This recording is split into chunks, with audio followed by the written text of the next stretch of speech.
So guys आपने अपनी report देखी होगी तो वहां पर कभी सेक्शन देखा होगा डेड स्पर्म काउंट। अबे वो है क्या चीज, कोई तो बताए।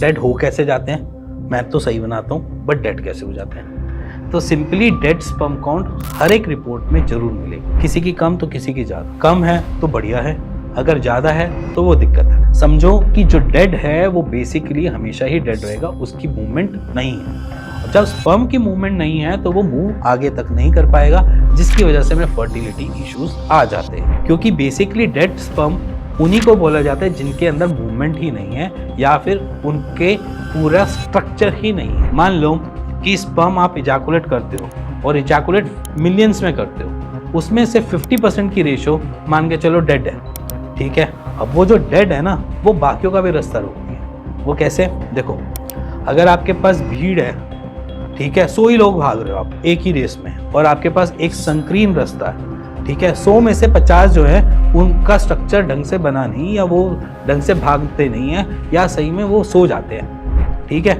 या वो उनका स्ट्रक्चर सही से ना बनेगा। मतलब ये है कि किसी की एक लेग नहीं है, किसी का एक हाथ नहीं है, किसी का फुट नहीं है। ये सारी कॉम्प्लिकेशंस आपकी उस 100 बंदों में है। 50% ऐसे लोग हैं और 50% जो सही से भाग सकते हैं, ठीक है। अब ये समझो कि 50% जो बोले लोग हैं वो स्टार्टिंग के टाइम पे क्या करेंगे, आपका रास्ता ब्लॉक करेंगे। और जब वो रास्ता ब्लॉक करेंगे तो जो आपकी 50% जो सही थे उनके पास भी रास्ता ढंग से नहीं मिलेगा, जिसकी वजह से वो ढंग से भाग नहीं पाएंगे। और ढंग से जब भाग नहीं पाएंगे तो अपनी डेस्टिनेशन पे पहुंच नहीं पाएंगे। तो इसीलिए वहां पर फर्टिलिटी इश्यूज क्रिएट हो जाते हैं। अब इससे बचना कैसे है, तो सिंपली हमारे पास 5 ऐसे एलिमेंट होते हैं जिससे हमारे डेड स्पर्म काउंट अच्छे स्पर्म काउंट में कन्वर्ट हो जाते हैं। क्योंकि डेड स्पर्म काउंट भी हमारे स्पर्मेटोजेनेसिस ही प्रोड्यूस कर रहा है। अगर स्पर्मेटोजेनेसिस प्रोड्यूस कर रहा है तो हमें स्पर्मेटोजेनेसिस को न्यूट्रिशन प्रोवाइड करवाने हैं। और वो 5 तत्व हैं, सबसे पहले vitamin D, B12, zinc, selenium और प्रोटीन। इन 5 चीजों पे काम कर लोगे तो आपके डेड स्पर्म काउंट की संख्या कम हो जाएगी